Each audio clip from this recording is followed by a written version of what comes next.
여러분 안녕하십니까? 정치역사 정창준입니다. 이재명 정부의 첫 광복절 특별사면 대상에 이목이 쏠리고 있습니다. 이 대통령은 오늘 국무회의를 열어 최종 명단을 확정할 예정인데요. 여야 공방이 뜨거운 조국 전 대표의 사면 여부가 주목됩니다. 잠시 후 조국 혁신당 서왕진 원내대표 전화로 연결해 말씀 나눠보고요. 2부 품격 토론에선 홍익표 더불어민주당 전 원내대표, 이용호 국민의힘 전 의원과 함께 주요 정치 현안 짚어보겠습니다. 정치역사는 유튜브로도 실시간 방송됩니다. 8월 11일 월요일 정치역사 출발합니다.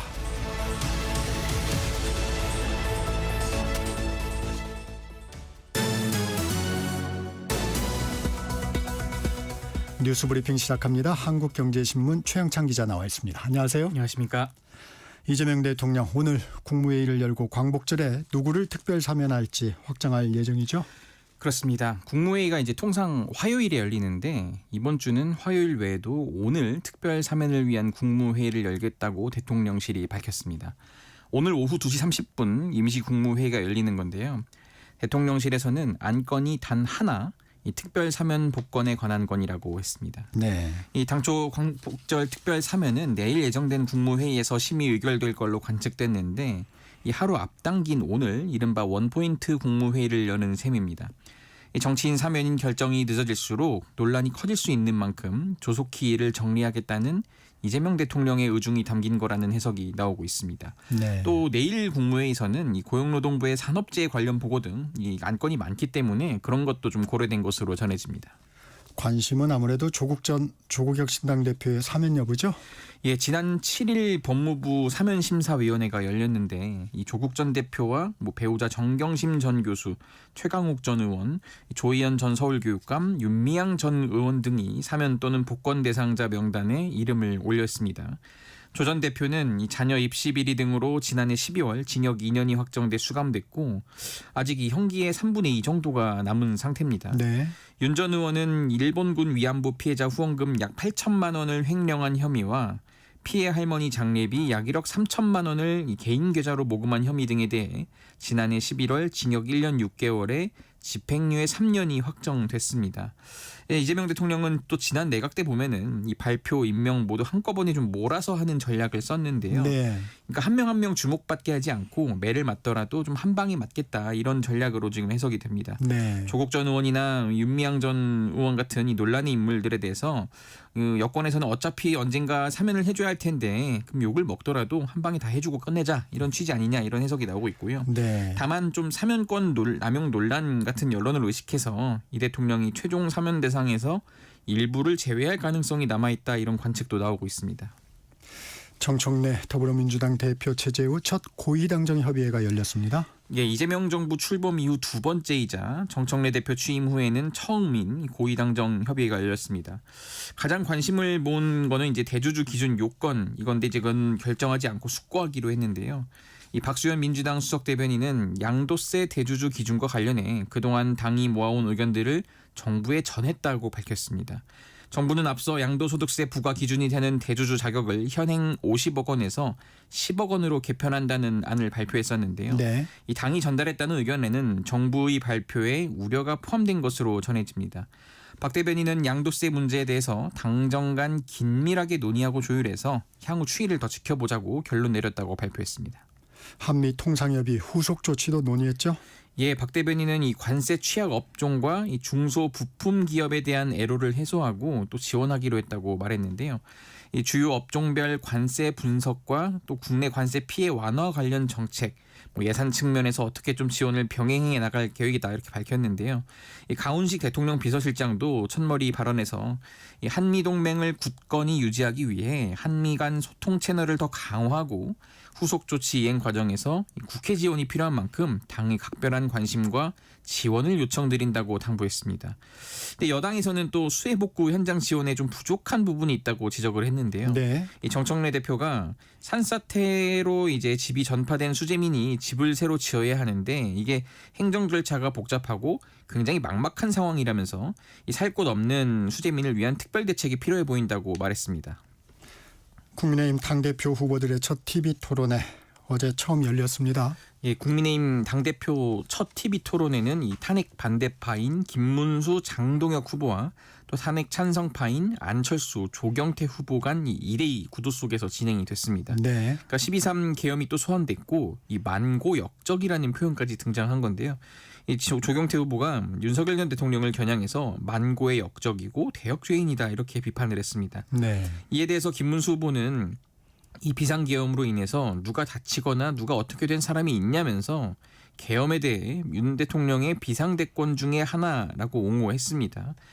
극우 성향의 이른바 윤 어게인 세력을 두둔하는 발언도 이어졌는데 이 김 후보는 국민의힘에 극우는 없다. 윤 어게인이라는 사람이 누구를 두들겨 패나라고 말을 했습니다. 장동혁 후보는 자유민주주의 체제를 지키고 반국가 세력을 척결해야 한다는 윤 어게인 주장은 받아들일 것이다 이렇게 말을 했습니다. 한국사 강사 출신이죠. 전한길 씨를 향한 당내 우려도 커지고 있습니다. 예, 이 전한길 씨가 지난주 금요일이죠. 전당대회 이 대구 경북 경북 쪽 연설회에서 찬탄파 후보들을 향해 배신자 이런 구호를 외치도록 좀 유도를 한 게 이제 네. 논란이 되고 있습니다. 국민의힘 의원들이 단체 SNS 대화방이 있는데 그 자리에서 이 전 씨에게 출입 비표를 발급한 경위가 뭐냐? 이대로 합동 연설회를 계속하는 게 맞느냐 이런 의원들의 지적이 좀 잇따른 것으로 전해집니다. 네. 이에 국민의힘 선거관리위원회는 오늘 회의를 열어서 이 남은 합동 연설회에서의 이 방해 행위 방지책과 출입 비표 관리 방안 등을 논의하기로 했습니다. 전 씨는 연설 방해 행위로 지금 당 윤리위원회에 회부된 상태입니다. 트럼프 미국 행정부 관세 협상을 하면서 우리나라 국방비와 방위비 분담금 지출을 늘리려고 한 정황이 담긴 미국 정부 내부 문건이 공개됐습니다. 예, 트럼프 행정부가 이 관세 협상에서 우리나라의 방위비 분담금뿐 아니라 이 국방비까지 올리려고 했던 것으로 지금 파악이 됐습니다. 네. 미국 워싱턴 포스트가 입수한 한미 합의 초기 초안이란 제목의 이 미국 정부 내부 문건에 따르면 미국 측은 한국 정부의 지난해 준 GDP의 2.6%인 국방비를 3.8% 수준으로 늘리고 방위비 분담금 역시 증액을 요구할 방침이었습니다. 해당 문건에는 이 대중국 억제를 위해 한국 정부의 주한미군 감축 또는 재배치를 공개 지지하도록 압박하려 했던 정황도 담겨있습니다. 해당 문건이 공개되자 대통령실은 관세 협상 논의는 이제 어쨌든 통상 분야를 중심으로 이루어졌다면서 안보 협력 방안을 논의 중이지만 구체적으로 언급하기는 어렵다 이런 입장을 냈습니다. 한미 정상회담도 앞두고 있는데 주한미군 사령관이 중요한 건 숫자가 아니라 능력이라면서 주한미군 일부 재배치 같은 역할 조정 가능성을 내비쳤어요. 예, 제이비어 브런슨 주한미군 사령관이 지난 8일 평택 험프리스 기지에서 한국 언론을 만났습니다. 이 곧 있을 한미 정상회담에서 주한미군 조정과 관련한 결정이 있을 것이라고 말했는데 현재 28,500명인 주한미군의 규모와 역할이 좀 달라질 수 있다 이런 가능성을 내비친 겁니다. 네. 이 정상회담에서 주한미군의 전략적 유연성 확대가 좀 주요 의제로 다뤄질 가능성이 굉장히 큽니다. 그런 가운데 이 사령관 역시 직접 변화가 필요하다는 생각을 내비쳐서 지금 주목이 되고 있습니다. 이게 굉장히 이례적이었습니다. 왜냐하면 주한미군 사령관이 그동안 이게 한국 언론과 직접적으로 단체로 간담회를 가진 적이 없기 때문에 네. 이렇게 기자들을 모아놓고 공개 발언한 것 자체가 처음이다. 이렇게 지금 얘기 나오는데요. 이 사령관은 미국의 최대 전략 경쟁 상대국인 중국을 견제하는 데 있어서 한국이 더 큰 역할을 해야 한다는 미국 측의 요구도 사실상 재확인을 했습니다. 함께 일하는 외국인 노동자에게 이른바 지게차 인권 유린을 행한 가해자가 근로기준법 위반 혐의로 입건됐습니다. 예, 스리랑카 국적의 A씨가 지난 2월 나주의 벽돌 공장에서 동료 B씨에 의해 벽돌 더미에 묶여 지게차로 들어올리는 수모를 좀 당한 게 있는데요.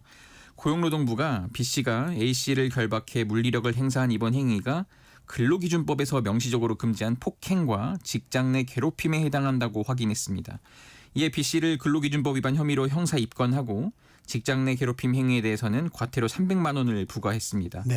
고용노동부는 이주노동자 단체 등에서 A씨에 대한 집단 괴롭힘 의혹을 제기해 이 부분을 함께 살펴봤지만 B 씨의 괴롭힘만 확인됐다고 전했습니다. 이 B 씨는 이번 사건과 관련해 특수감금, 특수폭행 등 혐의 등으로 또 입건 상태입니다. 이 노동부는 장시간 근로와 근로조건을 명시하지 않은 것 등 총 12건의 법 위반 사항도 적발해 시정 지시를 내렸습니다. 이 기한 내에 시정되지 않을 경우 사업주를 입건해 사법 절차를 밟을 예정입니다. 여기까지 듣겠습니다. 뉴스브리핑 한국경제신문 최영찬 기자였습니다. 고맙습니다. 감사합니다. 전격시사 듣고 계신 지금 시각 7시 30분입니다. 날씨와 교통정보 듣고 전격시사 이어가겠습니다.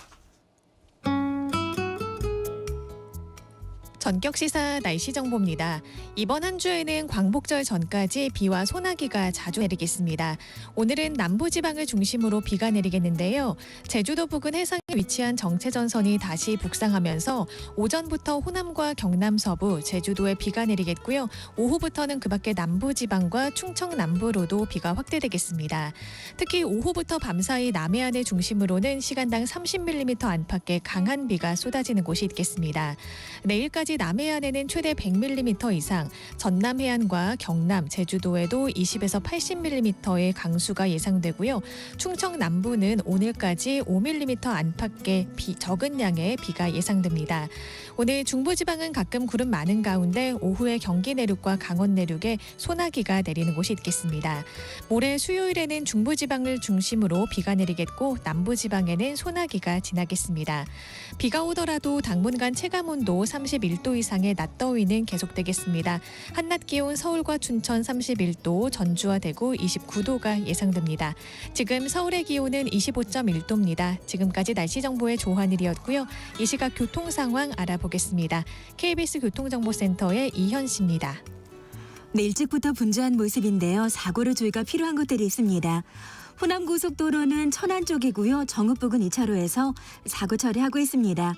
중부고속도로 곤지암 부근인데요. 하남 쪽으로 발생한 대형 화물차 관련한 사고입니다. 견인 작업 때문에 일시적인 전면 통제가 이루어지고 있습니다. 뒤쪽 정체가 극심한 모습이고요. 반대 남이 쪽으로는 사고 구경차가 많아서 막히고 있습니다. 안성 포천고속도로 안성 쪽으로도 사고 났는데요. 고덕 토평터널 안에서 사고를 처리하고 있습니다. 뒤쪽 정체가 길어지고 있습니다. 그리고 경부고속도로 서울 쪽입니다. 기흥 부근에서 수원 쪽으로 지체고요. 금토 분기점에서 반포 쪽으로 답답합니다. 서울 시내 강변북로 구리 쪽으로는 행주에서 동작대교까지 1시간 정도 걸리겠습니다. KBS 교통정보센터였습니다.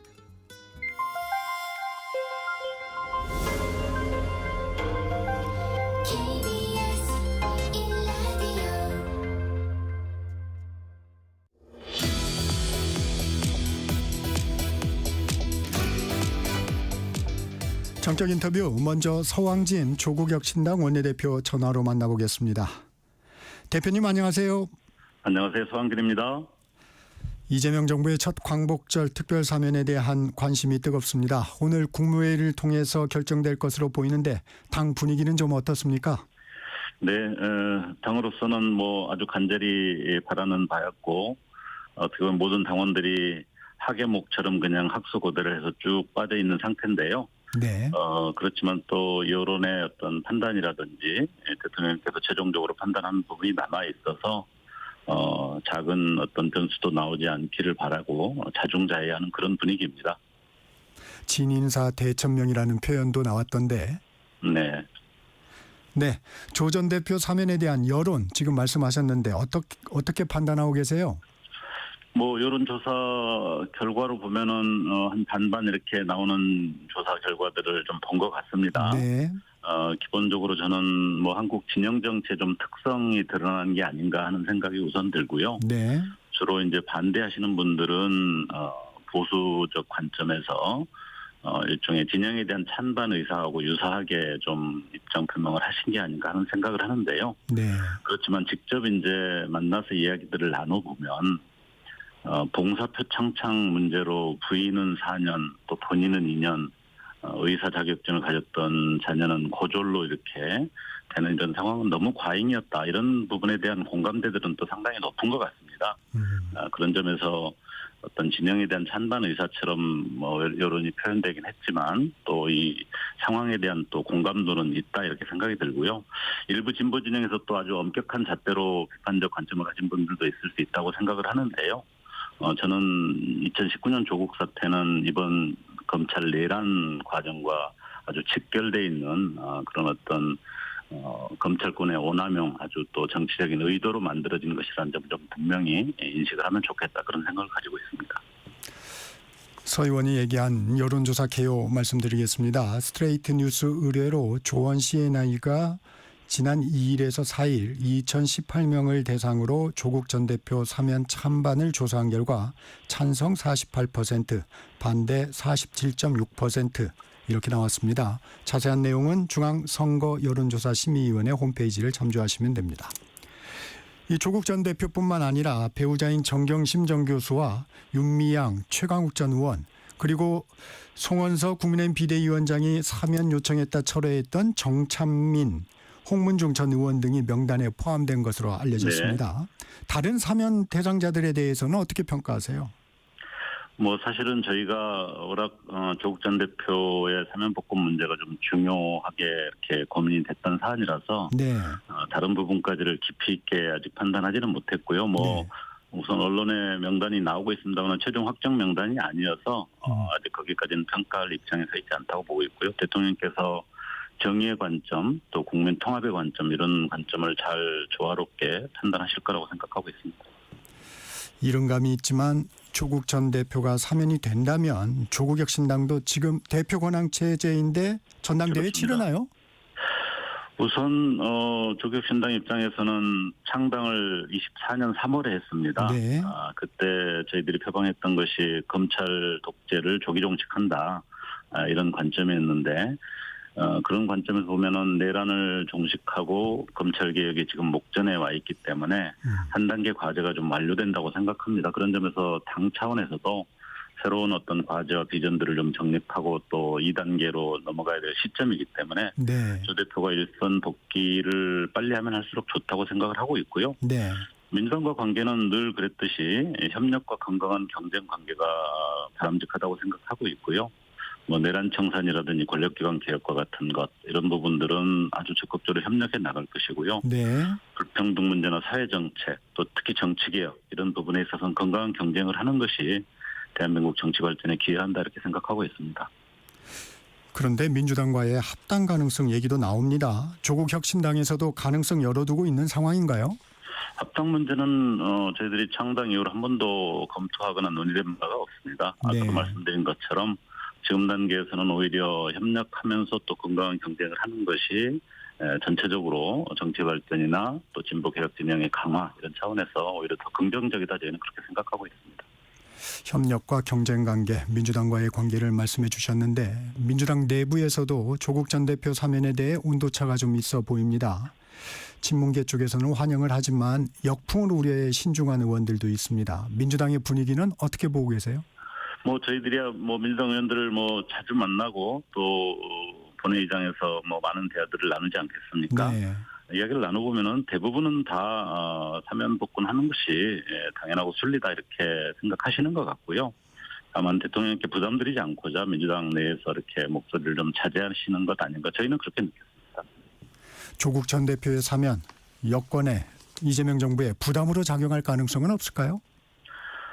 여론이 지금 반반으로 나왔기 때문에 분명히 부담으로 느끼실 수 있다고 생각합니다만은, 그러나 지금 시대 정치나 그간 검찰권의 어떤 아주 극심한 오남용, 그걸로 인한 국정 혼란과 내란 사태까지 이르는 그런 과정들을 생각해 보면은 그런 것들을 청산한다는 어떤 핵심적인 어떤 실천 중의 하나로서 오남용의 피해를 당한, 사실은 정치인들뿐만 아니라 더 많은 노동자들, 언론인들이 많은 피해를 당했는데요. 그거는 진실이 제대로 밝혀지고 특히 피해 부분에 대한 구제는 아주 당연한 정의로운 조치라고 저희는 생각하고 있습니다. 이 야당의 반발도 살펴보겠습니다. 국민의힘에선 범죄자 전성시대의 신호탄이 될 거라며 맹비난합니다. 또 형기를 반도 안 채웠는데 사면을 강행하는 건 지난 대선에서 혁신당이 대선 후보를 내지 않은 데 대한 보훈 성격이란 주장인데, 이 같은 야당의 주장에 대해서는 어떤 말씀 주시겠어요? 우선 지난 대선에서 혁신당이 후보를 내지 않은 부분은 이 문제하고 직접적인 연관은 전혀 없었고 내란을 청산하고 내란을 지지하고 또 계엄 탄핵을 반대하고 계엄을 지지했던 그런 세력이 다시 재집권하는 것은 절대로 안 된다라고 하는 국민들의 간절한 바람 이런 것들을 받아서 한치의 어떤 흔들림 없이 빈틈없이 대응을 해야 된다는 관점에서 조국혁신당뿐만 아니라 아주 진보적인 또 나머지 야당들도 적극적으로 그 흐름에 동참했다 이렇게 볼 수 있고요. 사실 지난 대선에 후보를 내지 않았어야 될 정당은 국민의힘이죠. 내란을 일으키고 탄핵을 당한 대통령을 지지하는 후보자가 대선에 나와서 다시 한다는 것 자체가 어불성설했다는 생각이 들고요. 조국 대표와 관련해서는 사실은 2019년 검찰이 조국 사태를 발생시키는 것 자체가 아까도 말씀드렸듯이 검찰발 쿠데타의 시작이었고 그 결말이 이번 내란이었다는 점에서 본다면은 그런 것을 주도하고 그걸 옹호하고 그걸 뒷받침했던 국민의힘이 이걸 비난하는 것은 마치 지금 광복절 시기이니까 그렇습니다만은 독립운동가를 탄압했던 친일 경찰들이 독립운동가를 해방 이후 석방한다고 비난하는 것과 똑같은 것이다. 저는 그렇게 보고 있습니다. 앞서 전당대회 얘기도 여쭤봤지만 조국 전 대표가 사면되지 않을 경우에 조국혁신당 다음 정치 일정은 어떻게 풀어가시겠습니까? 사면되지 않을 경우를 상정하고 따로 준비하지는 않았습니다만 만약 그렇다고 한다면은 다시 체제 정비를 해야 되겠죠. 저희는 뭐 이번에 사면복권이 되고 나서 제대로 전당대회를 치르고 조국혁신당의 일종의 2단계 비전과 또 실천 프로그램들을 마련해서 힘차게 나갈 그런 계획을 가지고 있습니다. 특검 상황도 살펴보겠습니다. 오늘 윤석열 전 대통령에 대한 내란 혐의 재판이 재개됩니다. 네. 윤 전 대통령은 특검 조사와 체포영장 집행에도 응하지 않고 있고 재판도 불출석하고 있습니다. 어떤 의도라고 보세요? 참 그 행태가 국제적으로도 아주 망신살이긴 합니다만은 굳이 해석해 본다면은 본인이 검찰총장 출신으로 형사소송이나 여러 가지 재판에 대해서 너무 잘 알 것 아닙니까? 네. 범죄가 너무 명확해서 재판에서 다툼의 효과가 없다고 판단하는 것 같습니다. 그래서 오히려 거기에 의지하기보다는 지지자들을 의식해서 저항 코스프레를 하고 만에 하나 뭔가 국민의힘이 재집권하거나 내란 세력이 뭔가를 또 정치적 힘을 얻게 되면은 그 힘을 빌려서 다시 복귀하고자 하는 그런 목표로 하는 행태가 아닌가 하는 생각이 드는데요. 적어도 한 나라의 대통령을 하고 검찰총장을 했던 사람의 법적 원칙이나 기준 측면에서 보면은 국제적인 망신이 아닐 수 없습니다. 이 내란 혐의 재판부는 일단 건강 상태를 확인해 보겠다는 입장인데 이 광재구인에 나서야 한다고 보세요? 아니면 현실적으로 걸석 재판을 진행해야 한다고 보세요? 기본적으로 그 묵비권이라는 권리가 있기 때문에 재판의 절차 과정은 진행되고 거기에서 일종의 그 묵비권을 권리로서 행사하는 것은 좋습니다만은 그 절차 자체를 인정하지 않는 것은 저는 잘못된 행태라고 생각하고 있습니다. 김건희 특검 얘기도 살펴보겠습니다. 윤 전 대통령에 대해서 추가 체포 없이 바로 기소하는 방안을 고려 중이라고 밝혔는데 어떻게 전개될 거로 보세요? 김건희 여사의 경우는 범죄 중대성 문제라든지 특히 이번 조사 과정에서 보면은 증거인멸이 상당히 심각하게 드러나고 있는 것 같습니다. 그런 점에서 보면은 윤 전 대통령에 대해서 김건희 특검이 윤 전 대통령에 대해서 윤 전 대통령은 제가 보기에는 내란 부분에 관한 것은 다툼의 여지 없이 정리가 될 거라고 보고요. 지금 가장 핵심은 오히려 외환 유치 부분에 대해서 어떻게 수사가 되고 결과가 나오냐 하는 부분이 핵심일 거라고 생각이 드는데요. 저는 매우 외환 유치죄의 가능성까지 그 높은 그 확률을 가지고 있다 그렇게 예측을 하고 있습니다. 내일 예정된 김건희 여사의 구속영장 심사 결과 어떻게 전망하십니까? 아까 말씀드렸습니다마는 워낙 범죄 중대성 문제 또 특히 증거인멸이 심각하게 진행된 부분들이 확인되고 있어서 구속영장이 발부되지 않을 수 없다 이렇게 저희는 생각하고 있습니다. 세 가지 주요 혐의가 영장에 적시됐는데 주목하시는 부분이 있을까요? 명태균 선거 개입 문제라든지 또 여론조사. 뇌물수수 문제라든지 이런 네. 부분들이 너무 명확해서요. 그리고 주가 조작 문제도 너무 명확해서 그런 부분들 자체를 이렇게 부정할 수는 없을 것 같고요. 다만 구속이라고 하는 부분에 있어서는 특히 증거인멸 문제가 중요하게 이렇게 확인되고 있기 때문에 피하기 어렵지 않나 생각하고 있습니다. 민주당에서 검찰개혁에 속도를 내고 있습니다. 국민주권 검찰 정상화 특위를 꾸렸고 당정대 협의기구도 가동을 했습니다. 특위는 26일 최종안을 내고 추석 전 입법 마무리를 목표로 하고 있는데 민주당의 시간표 어떻게 평가하세요? 예, 시간적으로는 충분히 가능한 시간이라고 생각합니다. 왜냐하면은 조국혁신당이 이미 1년 전에 사법을 내서 오랫동안 논의하고 검토를 해왔던 바가 있고요. 민주당도 그 안에 대해서 큰 이견이 없었는데 이제 여러 가지 상황 때문에 법안 발의를 하지 않고 있다가 최근에 사법을 발의했지 않습니까? 네. 그 내용에 있어서 큰 차이가 없고요.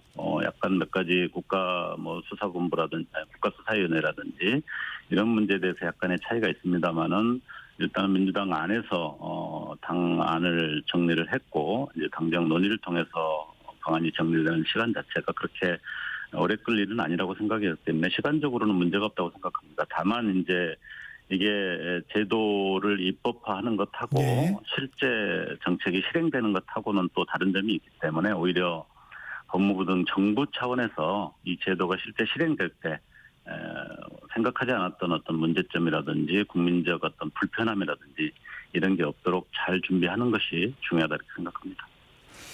지금 국가수사위원회 얘기도 해주셨지만 이 민주당의 검찰개혁안 가운데 조국혁신당과 좀 입장차가 있는 부분은 어느 부분입니까? 가장 차이가 있었던 부분은 이제 수사를 가장 그 중대 범죄에 대한 수사를 해야 될 중수청을 만들기로 돼 있지 않습니까? 네. 중수청을 조국혁신당의 법안에는 법무부에 설치하는 걸로 돼 있었고 민주당은 행안부에 설치하는 걸로 돼 있습니다. 네.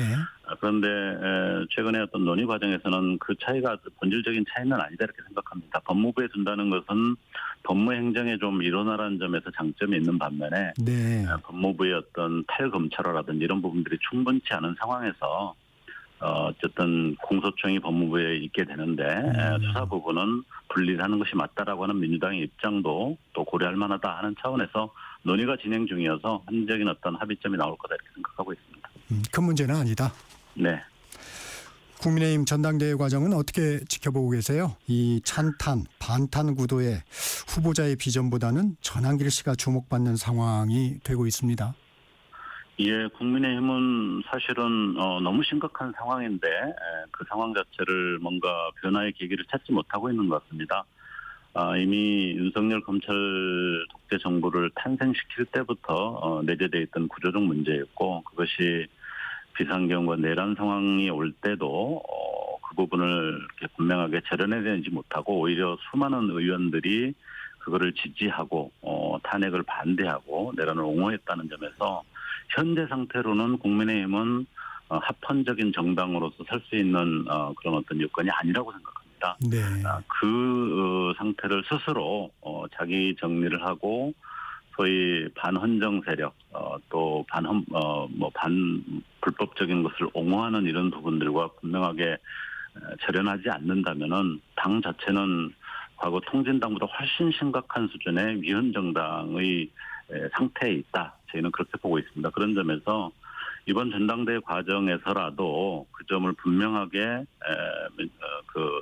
국민의힘 내에서 자기 조절 장치가 작동을 하고 확실하게 구별해내지 않으면은 위헌정당 해산을 면키 힘들다라고 보는 것이 현재 상황입니다. 실제로 국민의힘의 정당 해산 가능성은 어떻게 전망하세요?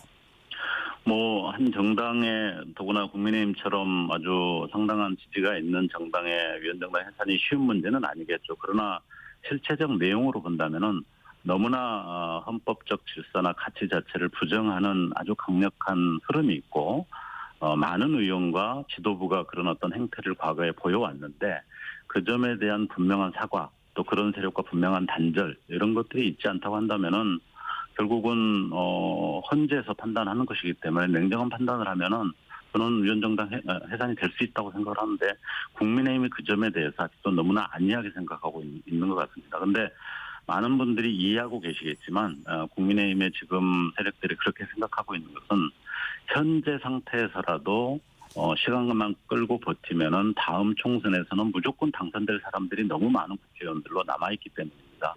근데 네. 거기에 의지하다가 당 자체가 정말로 국민들로부터 버림을 받는 또 해산되는 그런 상황까지도 갈 수 있다는 점을 정말로 냉정하게 인식을 해야 된다고 생각합니다. 앞서도 잠깐 설명을 주셨지만 이 윤어게인을 주장하는 전한길 씨, 이 절연하지 못하는 이유는 뭘까요? 말씀드린 대로 지금 국민의힘에 남아있는 대다수 의원들은 이번에 대선에서 41%의 지지를 보냈던 그 지역의 어떤 의원들이고, 지금 우리 국회 소선거구제 체제하에서는 다시 바로 총선을 한다면 그 사람들이 다시 그대로 다 당선될 수 있는 사람들입니다. 그 구조 속에서 안주하려고 하는 거고요. 그거를 뒷받침하는 아주 강력한 흐름이 전한길로 대표되는 아주 강성 당원들의 어떤 입김에 의해서 특히 경선 과정에서 좌우될 수 있다고 보기 때문에 그게 두려워서 절연을 하지 못하고 있는 것인데요. 정말로 비극적인 일이고, 국민의힘이나 우리 국가 전체적인 어떤 정치의 어떤 미래를 생각해 볼 때는 그걸 극복하지 못하면은 국가적인 비극이고 국민의힘은 미래가 없는 거다, 그렇게 생각합니다. 어제 조국혁신당 기자회견을 통해서 뉴라이트 친일 매국 인사들 청산 없이는 완전한 내란 종식도 없다. 뉴 을사오적을 지목해 사퇴를 요구했습니다. 네. 지목한 인물과 배경은요? 그동안 사실은 이번 내란 과정을 보면서 저희 스스로도 그런 느낌을 가졌습니다만은 대한민국이 어떻게 여기까지 왔나 하는 생각을 했습니다. 사실은 박정희 체제를 거치고 또 전두환 군사 독재를 거치면서 얼마나 많은 국민들이 또 청년 학생들이 피땀을 흘려서 민주주의를 일구었는가 생각을 해보면은 그게 그렇게 후퇴할 거라고 생각하지 않았는데, 심각한 어떤 후퇴와 또 거기에 동조하는 많은 거리의 어떤 우익들을 저희들이 직접 경험을 했는데, 그 네. 배경이 바로 뉴라이트와 같은 일종의 새로운 어떤 이념과 또 우익적 논리를 이렇게 적극적으로 제공하고 굉장히 폐쇄적으로 그걸 받아들이는 흐름들을 만드는 데 큰 근원이 있다고 생각을 했습니다. 그래서 그분들이 어떤 기관장이라고 하는 차원에서는 이렇게 큰 역할이 아닌 것처럼 보일 수도 있지만, 그런 어떤 사고를 계속 이렇게 퍼뜨리고 그런 것이 국가의 어떤 기본 헌정 질서를 위협하는 중요한 어떤 작용을 하고 있는데, 그 사람들이 그 자리에 계속 앉아서 역할을 한다는 것은 내란 청산과 새로운 어떤 헌정 질서를, 민주 헌정 질서를 세운다는 지금의 시대 정신에 어울리지 않다 하는 차원에서 그 점을 좀 지적을 한 것이고요. 뭐 인권위원장이라든지 뭐 권익위원장이라든지 많은 분들이 그런 부분에 있어서 그런 어떤 헌법적 가치 자체를 정면으로 부정하는 분들이기 때문에 이제는 계속 그 자리에 앉아 있어서 안 된다, 이런 취지였습니다. 부연해드리면 조국혁신당이 지목한 인물은 이준숙 방송통신위원장, 안창호 국가인권위원장, 김영석 독립기념관장, 이배용 국가교육위원장, 김낙년 한국학중앙연구원장 등입니다. 맞습니까? 네, 맞습니다. 그 외에도 다른 분들도 거론을 했습니다만은 굳이 이제 5분을 좀 더 강조했던 점이 있었습니다. 반헌법특위 출범도 재차 강조를 했습니다. 앞서 민주당에 제안했던 반헌법행위 조사특별위원회를 의미하는 것으로 보이는데 이건 네. 어떻게 논의되고 있습니까? 사실은 민주당의 김병기 원내대표도 지난번 원내대표 선거 때 공약을 했었기 때문에 함께 좀 만들어갈 수 있다고 보고 있고요. 특히 원탁회의에 또 합의했던 사안인데요. 이 특위의 필요성은 지금 이제 내란 특검 등이 진행되고 있습니다만은, 내란 특검은 이제 범죄 혐의가 아주 좀 뚜렷한 부분만을 대상으로 이렇게 하고 있지 않습니까? 그런데 아까 말씀드린 것처럼 대한민국이 내란 상황까지 오기까지는 굉장히 거기에 연관된 어떤 배후 작용이라든지 또 그걸 뒷받침했던 보이지 않는 세력이라든지 또 어떤 국민들의 인식의 문제라든지 여러 가지가 이렇게 복합적으로 작용하고 있기 때문에 좀 더 포괄적인 그런 조사나 이런 걸 통해서 대한민국이 다시는 그렇게 내란과 또 어떤 그 반헌정 질서 체계로 이렇게 흔들리지 않도록 하는 큰 틀을 좀 잡아내기 위한 그런 특위이기 때문에 비록 좀 시간이 걸리더라도 그런 넓은 범위의 논의와 조사 작업 또 해결 대안 이런 것들을 정리하는 논의가 이 특위를 통해서 꼭 있어야 된다 생각을 하고 있고요. 민주당에서도 아주 적극적으로 관심을 가지고 있어서 논의를 시작할 수 있다 이렇게 생각하고 있습니다. 마지막으로 짧게 여쭙겠습니다. 첫 고위 당정 협의회 정청래 대표 체제에서 열렸는데 주식 양도소득세 과세 대상인 대주주 기준에 대해서는 추이를 지켜보며 숙고하겠다는 입장을 내놨습니다. 조국혁신당 어떤 입장입니까? 네, 저희는 소득이 있는 곳은 과세가 있어야 된다 이렇게 생각을 하고 있고요. 특히 금투세 논의부터 이 부분이 좀 잘못 흘러왔다 생각을 하고 있습니다. 금투세를 복원해서 금융 분야에 있어서 소득이 있는 부분은 정당하게 과세를 하는 틀을 잡는 것, 이게 국가 재정 측면에서도 그렇고 조세적인 측면에 있어서도 그렇고 바람직하다고 생각하고 있고요. 네, 정리해 그런 주시고요. 관점에서 이것도 판단해야 된다 이렇게 보고 있습니다. 여기까지 듣겠습니다. 지금까지 서왕진 조국혁신당 원내대표였습니다. 고맙습니다. 감사합니다. 정격시사 1부 여기서 마칩니다.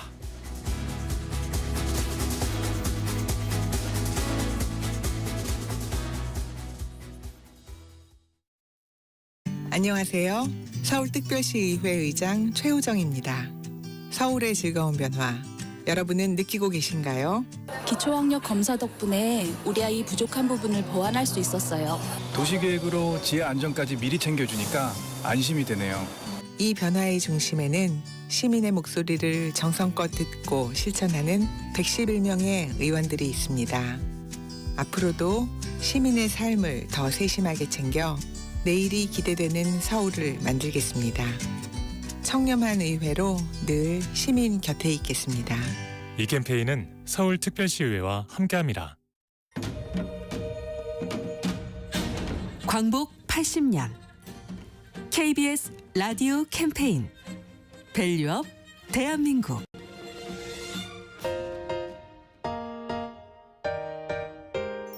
네, 안녕하세요. 저는 책에 대해서 공부하고 있는 책과사회연구소 대표 백원근입니다. 해방 직후에 우리 말과 우리 글은 되찾았지만 책 만들 종이조차 없었습니다. 그래서 미국의 원조를 받던 우리나라가 이제는 당당히 세계 10대 출판 강국이 되었고요. 노벨문학상 보유국 그리고 출판 한류로 각광받는 나라가 되었습니다. 책은 광복 이후 한국인의 교양과 지식의 근육을 만들고 국력 신장을 이끈 원동력이었다고 생각합니다. 스마트폰이 보급된 지난 10년 사이에 책 읽는 인구가 대폭 줄어들었습니다. 그래서 성인 독서율이 40%대로 감소했습니다. 근데 책 읽기는 단순한 개인적 취미가 아니라 사람들과의 더 나은 소통 능력을 키우고 삶의 대부분의 영역에서 순기능이 매우 큰 것으로 밝혀졌습니다. 책은 그냥 중요한 것 중에 하나가 아니라 삶의 질을 높이기 위한 필수적인 매체입니다.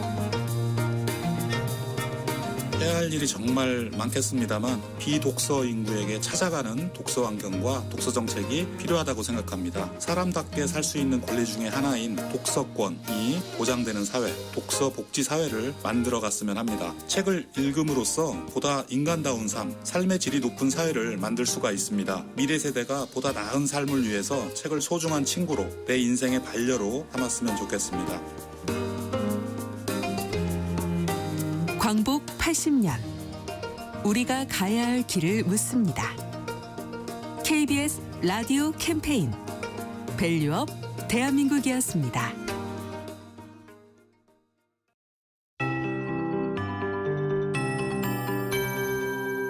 KBS 58분 날씨. 현재 전국 하늘에 구름이 잔뜩 끼어 있습니다. 제주도에는 비가 시작된 곳이 있는데요. 오늘부터 내일 사이 남부지방과 제주도를 중심으로 또다시 비가 내리겠습니다. 제주도 부근 해상에 위치한 정체전선이 다시 북상하기 때문인데요. 오전에 호남과 경남 서부, 제주도를 시작으로 오후부터는 그 밖에 남부지방과 충청 남부에도 비가 내리겠습니다. 내일까지 예상되는 비의 양은 남해안에 최대 100mm 이상, 전남 해안과 경남, 제주도에 20에서 80, 전남 내륙에 10에서 60, 전북과 경북 남부에 5에서 40mm 정도입니다. 특히 오후부터 밤사이 남해안을 중심으로 시간당 30mm 안팎의 장대비가 쏟아지는 곳이 있어 주의하셔야겠습니다.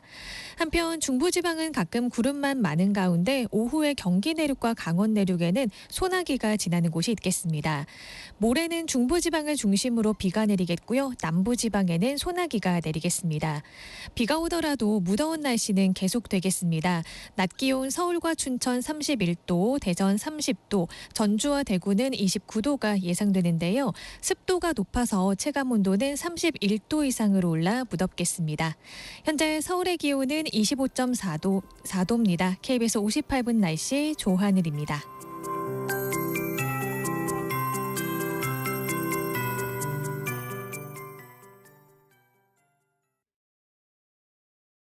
정성을 다하는 국민의 방송 KBS가 8시를 알려드립니다. AM 711kHz, FM 97.3MHz, KBS 1라디오입니다. HLKA.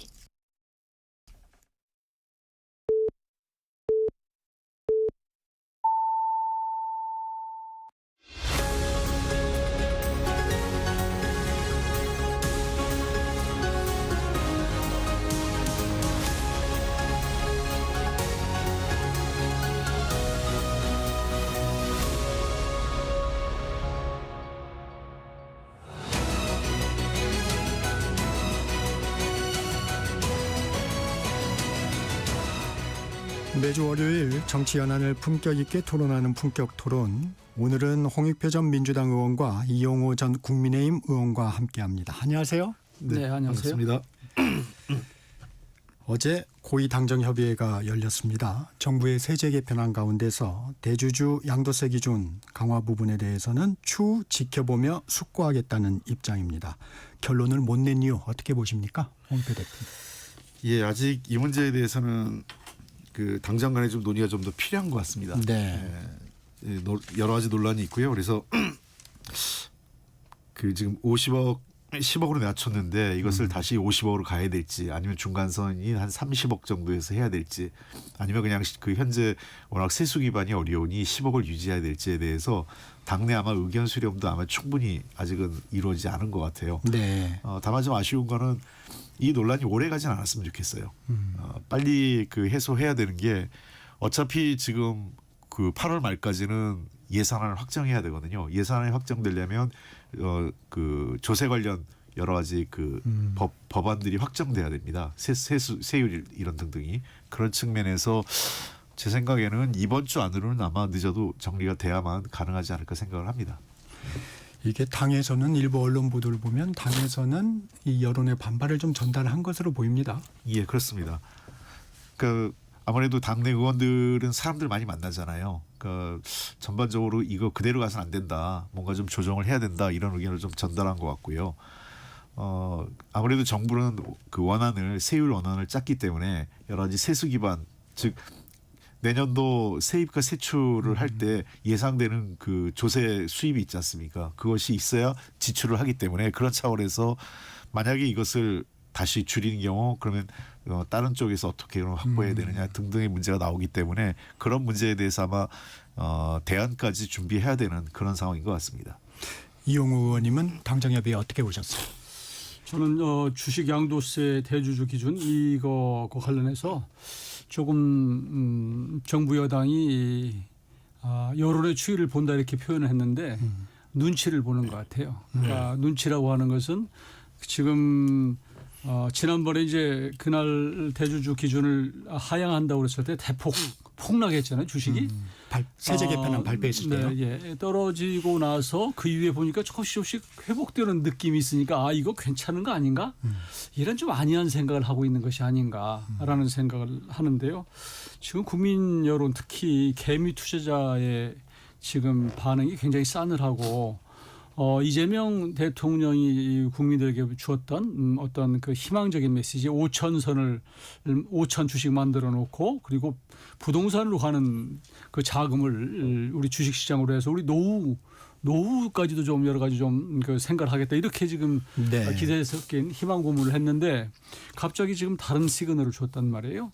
그러고 나서 주식시장이 그래서 충격을 줬는데, 조금 안정되는 듯 하니까 다시 또 원래 위치로 가는 것이 아닌가 싶은 생각이 드는데, 저는 정부가 오락가락한 어떤 시장에 대한 메시지가 제일 나쁘다고 생각해요. 그러니까 5천 주식 정도를 만들려고 한다면 처음부터 초지일관 그쪽으로 가는 게 맞고, 특히 이거 대주주 논란, 이것은 50억에서 15로 낮춰봤자 사실 세수가 그렇게 많이 거치는 건 아니라고 그래요.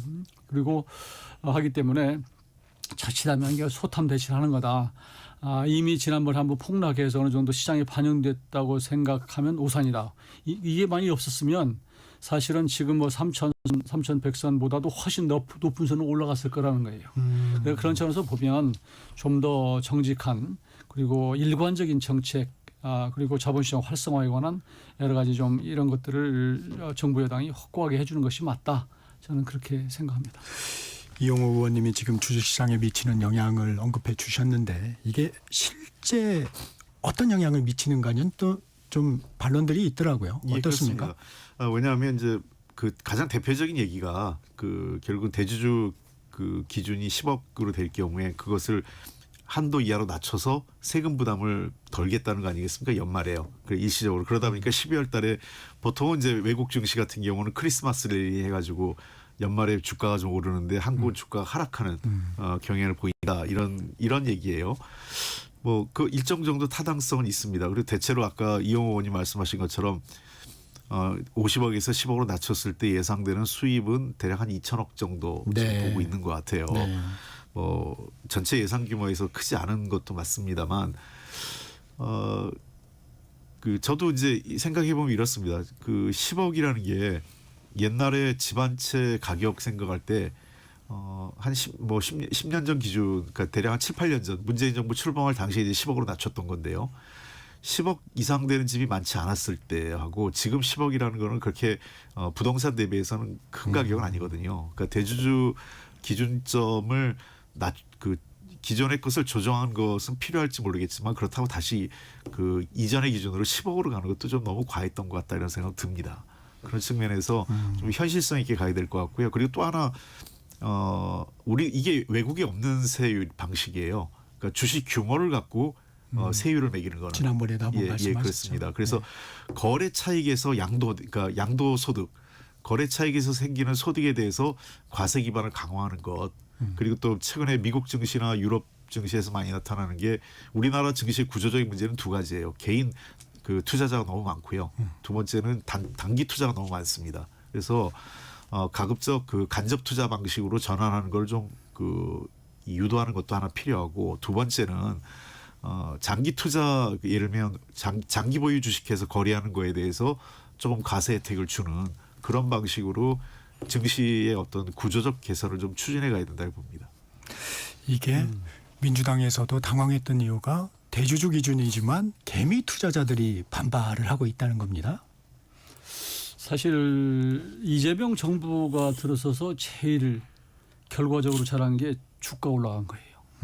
우리 국민들은 무슨 뭐 지금 개혁이라고 쭉 민주당에서 나열을 하고 있는 것이 있지만 거기에 뭐 얼마나 동의할지는 모르겠어요. 그것은 피부에와 닿지 않는 얘기들이고 더 중요한 것은 자기 호주머니, 자기 계좌에 돈이 얼마나 들어오느냐가 더 중요한 거거든요.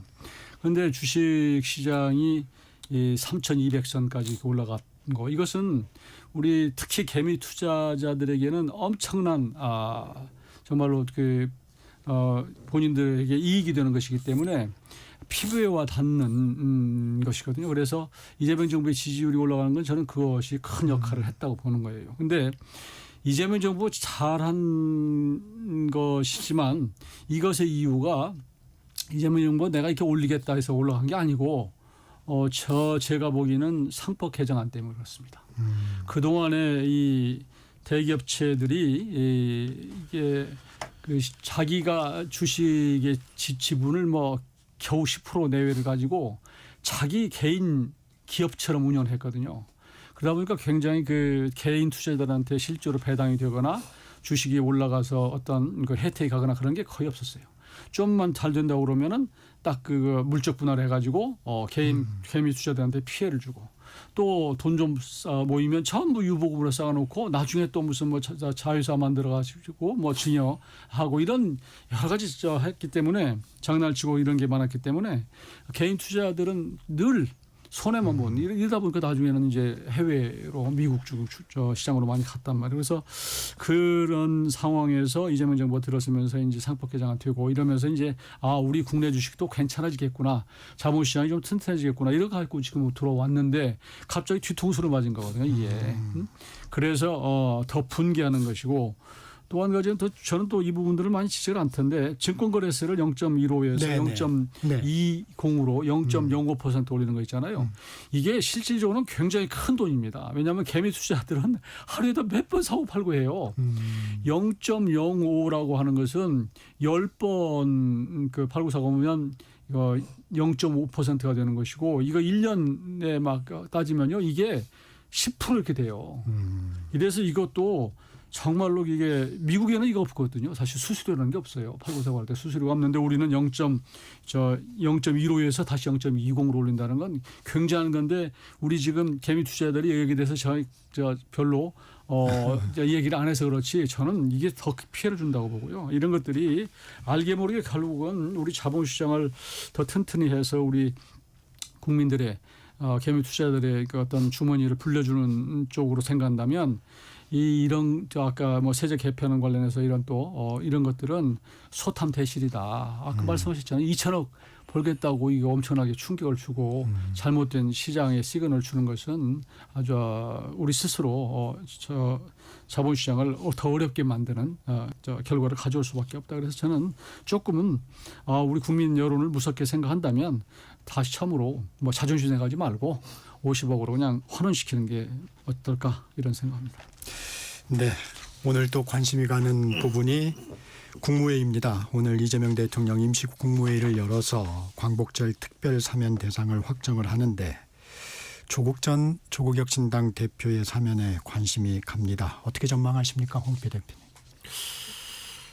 글쎄요, 지금 뭐 법무부에서 명단이 그 대통령실에 보낸 거를 감안하면은 저 조국 전 대표가 이번 사면복권 대상자가 될 가능성은 상당히 높지 않느냐 이렇게 보입니다. 만약에 대통령의 부담을 주지 않게 하게 하려면 법무부 차원에서 정리를 좀 정리를 하면 대통령에 대한 부담이 적은데 이미 대통령실을 보냈다는 것 자체는 이번에 올라간 명단에 제가 보기엔 거의 대부분은 사실상 대통령이 그 승인할 가능성이 사면복권 대상자로 사인할 가능성이 높은 것 아닌가 이렇게 보고 있습니다. 이용우 의원님도 그렇게 생각하세요? 지금은 이제 물르기가 어렵게 됐잖아요. 지금 어차피 이게 시작되는 게 민주당 여권 내부에서 조국 사면하라 이렇게 요구하지 않았습니까?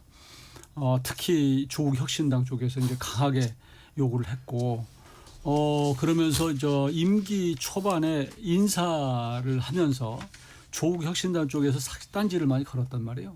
우리 뭐 국민들 볼 때 좋은 딴지기는 한데 이런 걸 보고 이거 조국 혁신당 쪽 얘기를 안 들어주면 좀 부담이 되겠구나 이런 생각을 했을 것 같고 여기서 지금 이미 기정사실로 되다시피 해서 언론에 이 사전에 이렇게 명단이 나온 게 굉장히 이례적인 거거든요.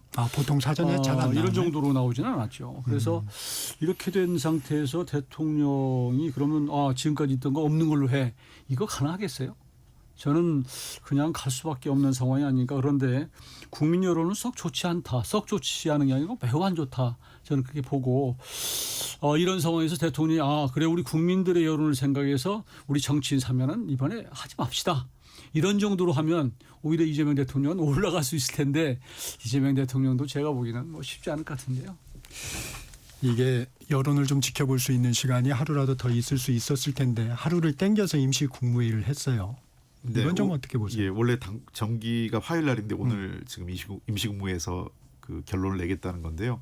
그러니까 오래 끌수록 논란만 더 커지는 것 같습니다. 그러니까 가부간에, 그러니까 대통령께서 최종적으로 이거는 대통령의 고유 권한이기 때문에 뭐 일단 그 법무부의 통과해서 올라온 것은 그냥 가안에 불과한 거고 최종적으로 어떻게 될지 모르겠습니다만 시간을 끌면 끌수록 논란만 더 가중되는 것 같습니다. 그래서 대통령께서는 아마 국무회의를 통해서 결론을 내리고 빠른 시일 내에 이것을 마무리 짓고자 하는 것 같습니다. 그러니까 뭐 저희가 보기엔 어떻게 될지는 오늘 최종 국무회의 가봐야 알겠지만 다만 현재로서는 거론된 분 대부분이 사면복권 대상자가 될 가능성은 높지 않느냐 이렇게 조심스럽게 예측해 봅니다. 예, 좀 이른감이 있지만 이것도 여쭤볼게요. 조 전 대표 만약에 사면이 되면 서울시장, 부산시장 출마설도 나옵니다. 이 사면 시 정가에 미치는 영향은 좀 어떻게 보세요, 이용우 의원님? 저는 뭐 상당히 있다고 보죠. 조국 전 대표가 감옥에 있으면서도 여러 가지 메시지를 내고 또 최근에는 뭐 책도 출간을 하고 했던데 사실 정치인으로서 감옥 정치를 했던 거 아니에요. 옥중 정치를. 그런데 이제 그것을 벗어나서 본인의 사법적인 것을 완전히 벗으면 이제 날개 달고 훨훨 날아가는 거죠. 어떤 방향으로 날아갈지는 모르겠어요. 좀 아직은 사면이 된 상태가 아니기 때문에, 사면 복권이 된 상태가 아니기 때문에. 그렇지만 조국 혁신당은 이제 명실상부한 새로운 리더를 이제 갖는 거 아니겠습니까? 그러면 여권 내에서 지금 국민의힘의 어떤 정책 입지가 너무 약하기 때문에 그것을 대신해서 조국 혁신당이 뭔가 역할을 해야 되겠다는 생각을 단단히 할 것 같아요. 저는 자기 지분도 확실히 차지를 하고 여권 내의 야권 역할을 좀 해야 되겠다. 그러면서 좀 정치적 위상을 높여가야 되겠다 하는데 그 중심은 당연히 조국 전 대표가 되지 않겠습니까?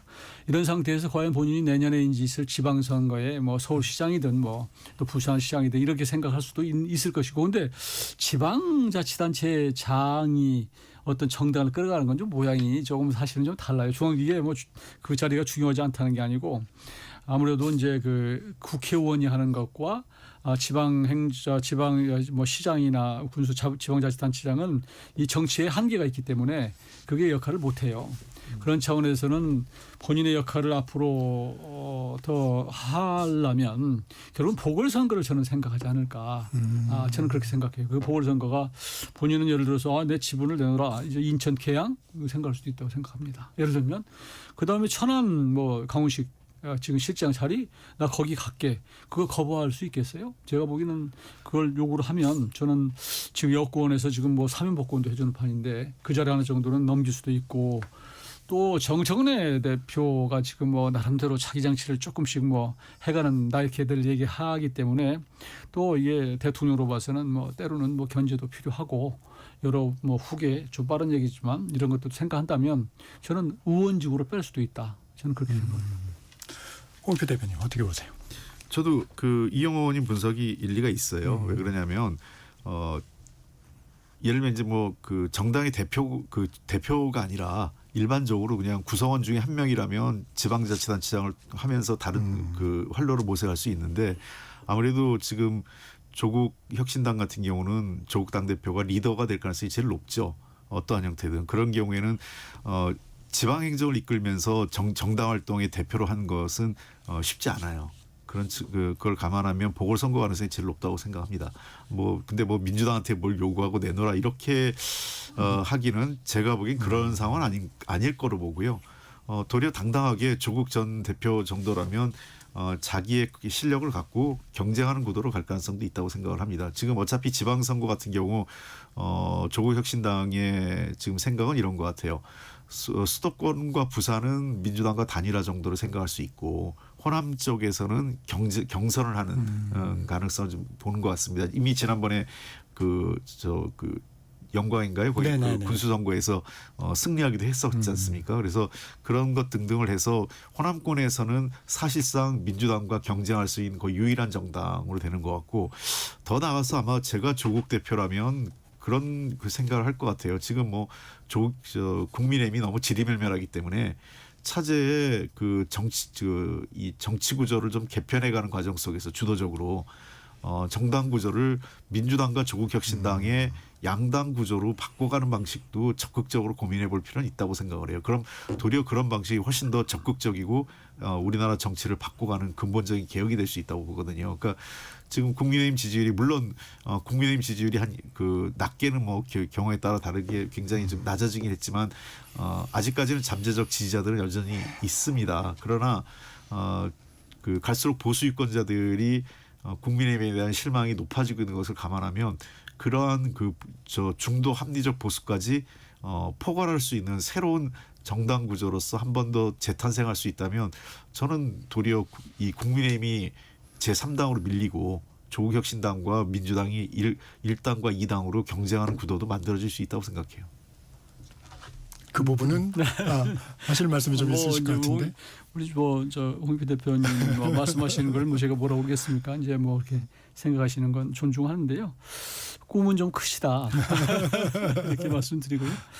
저는 한국의 정당들이 보수 이념 정당으로 딱 이렇게 선명하게 자리 잡은 게 아니기 때문에 지금 계엄 이후에 탄핵 이후에 매우 당들이 지리멸렬하고 지금 민주당이 가는 것도 제가 보기에는 뭐 그렇게 정상적으로 보이지는 않아요. 여러 가지 정청래 대표 언행을 보면 이건 뭐 국민들이 볼 때 이게 과연 어떻게 받아들일까 하는 의구심을 갖고 있는 상태이기 때문에 저는 뭐 이런 과정을 거치면서 한국의 정당들이 정말 국민을 위한 정당으로 거듭날 수 있다면 좀 이렇게 유동적인 상황에서 합종연행도 하고 뭐 할 수 있다면 좋겠는데 그게 지금 과연 초기에 가능할까? 이게 이제 선거를 총선을 앞두고 있다거나 뭐 하면 어떻게 모르겠는데 하여튼 뭐 그 조국 당이 그런 생각을 할 수는 있겠지만 쉽지는 않을 것이다. 저는 그렇게 봅니다.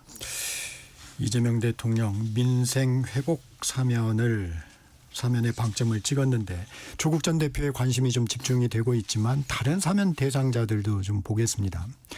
윤미향 전 의원이라든가 송원석 비대위원장이 대통령실에 요구했던 인물들이죠. 정찬민, 홍문종 전 의원도 포함되어 있습니다. 이건 좀 어떻게 봐야 될까요? 이번엔 용 의원님. 저는 이게 참 국민들이 볼 때 정말로 좀 창피한 그런 장면인데요. 지금 국민의힘이 처한 입장이 있잖아요. 그리고 정청래 대표는 인간하고 악수하지 인간 아닌 사람하고 악수 않겠다 이런 정도로 지금 무시를 당하고 모욕을 당하는 상황에서 뒤로 이런 서로 거래한 모습이 찍혔다고 하는 게 참으로 부끄럽습니다. 이게 죄송하다는 생각을 하고요. 그런데 이제 그 사면 명단에 이번에 정치인이 포함된 것도 적절치 않지만 또 특히 뭐 윤미향 전 의원 같은 사람이 광복절 특사에 포함된다고 하는 보도를 보고 정말로 국민들이 어떻게 받아들일까 저는 묻고 싶고요. 저는 차라리 최순실 씨를 좀 넣었으면 오히려 국민들이 더 수용 가능하지 않을까. 국민 통합 차원에서도 그렇고요. 윤미향 전 의원 지금 1년 6개월 형 받고 3년 집행유예. 네. 그리고 재판을 얼마나 늘렸습니까?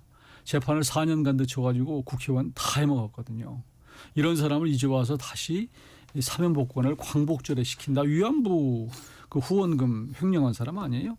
이걸 김명수 대법원장 시절에 대법원에 가서 다 판결이 됐는데 지금도 반성하지 않고 정치 검찰 운운하고 있는 것이 이분들은 참 부끄러움을 모르는 분들이다. 저는 솔직히 그런 생각을 하고 있고요.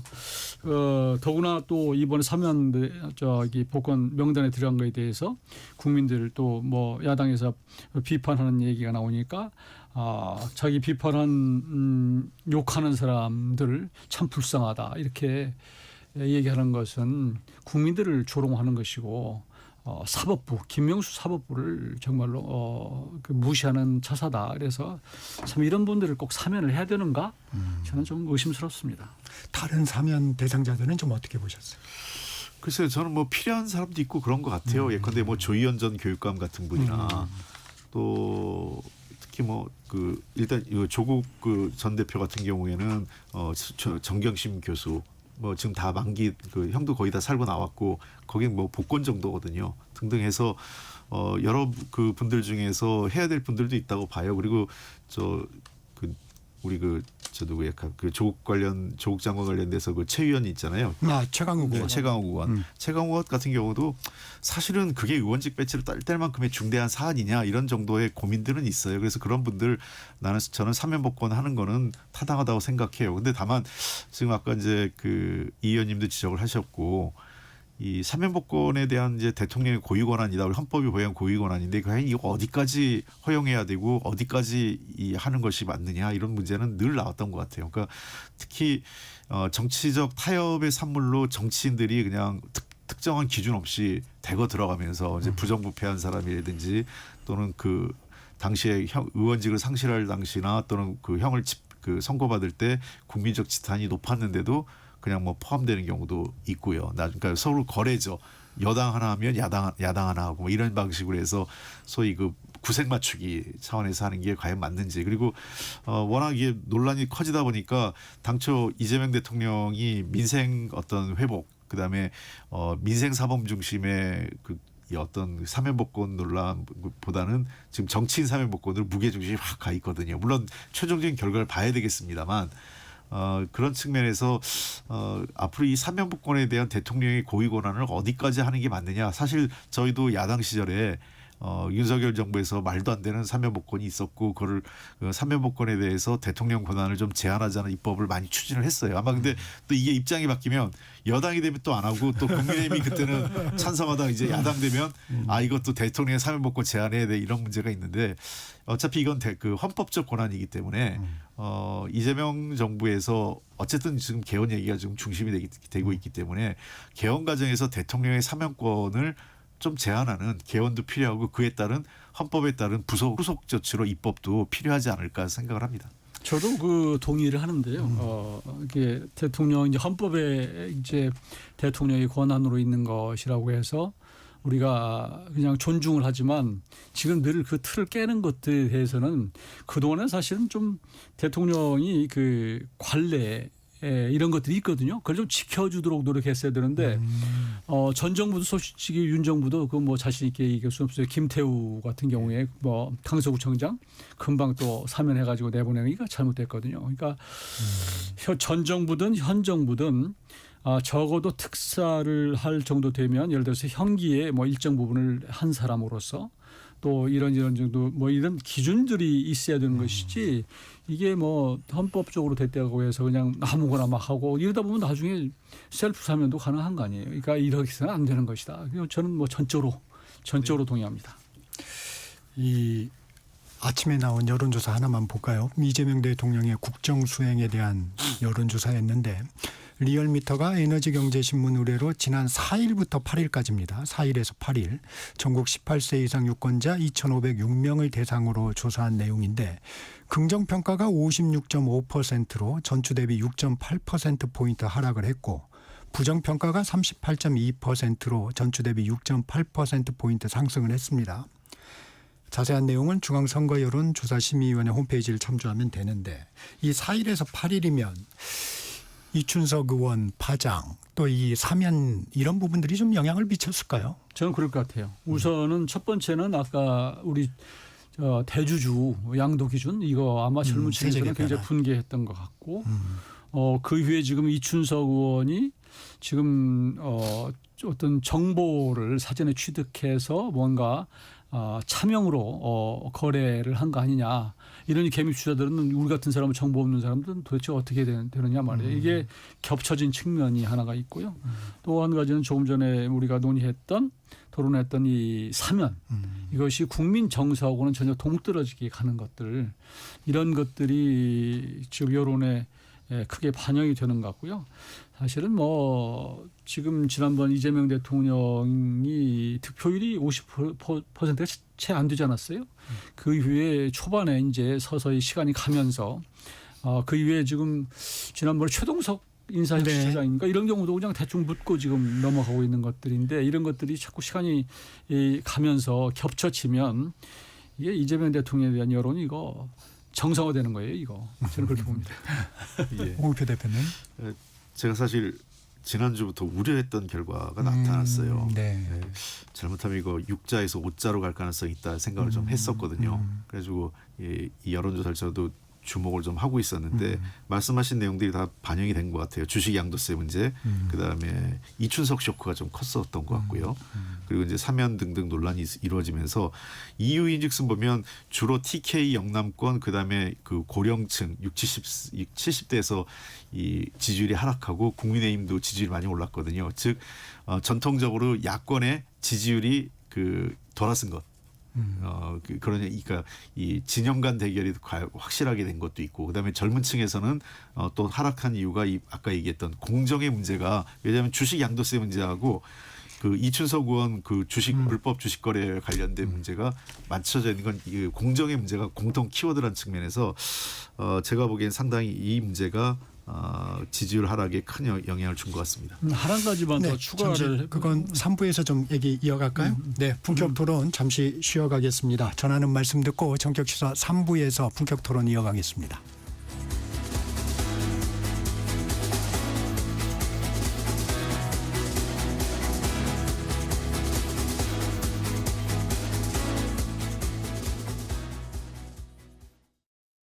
잠시 후 8시 반부터 일부 지역국에서는 해당 지역 방송을 보내드립니다. 워렌 버핏은 가치 투자, 필립 피셔는 성장주 투자, 피터 린치는 장기 투자. 방법은 달라도 목표는 하나. 성기영의 경제쇼가 성공의 길로 안내합니다. 깊이 있게, 명쾌하게, 지금 이 시대 경제에 관한 모든 것을 알려드립니다. 평일 오후 4시 5분 성기영의 경제쇼와 함께하십시오.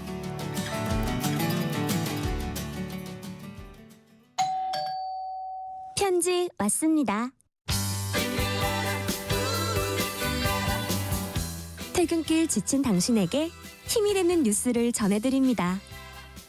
매일 저녁 5시 5분 당신과 함께 읽는 세상 이야기 KBS 1라디오 뉴스레터 K. 지금 시각은 8시 30분입니다. KBS.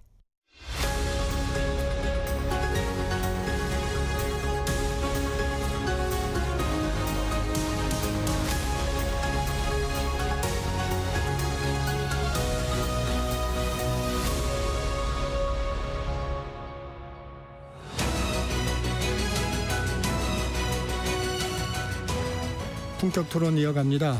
홍익표 전 민주당 의원, 이용호 전 국민의힘 의원과 함께하고 있습니다. 의원님, 여론조사 관련해서 네. 추가적으로 뭐 지적하실 게 있다고? 영향을 준 게 이재명 대통령에 대한 지지도기는 하지만 이게 떨어진 것이 정청래 대표가 선출된 것도 크게 영향을 주지 않을까 싶어요. 네. 그 여권 전체에 대한 영향을 주는 것이거든요.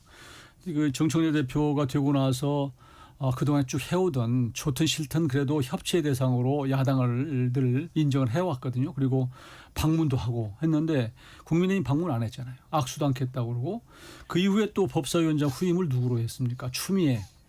우리 추미애 의원 같은 경우는 문재인 정부가 정권을 넘겨준 1등 공신이다 이렇게 지금 뭐 이렇게 평가받고 있는 분인데 이런 분이 또 서서히 움직이는 모습 그리고 당직 개편할 때 광선우 또 의원을 그대로 국제 무슨 위원회입니까? 그 위원회에 영어 잘한다고 임명을 다시 유임을 시키면서 또 그 아주 잘된 인사다 이렇게 하는 모습을 보고 국민들이 여권에 이게 문제가 생기는구나.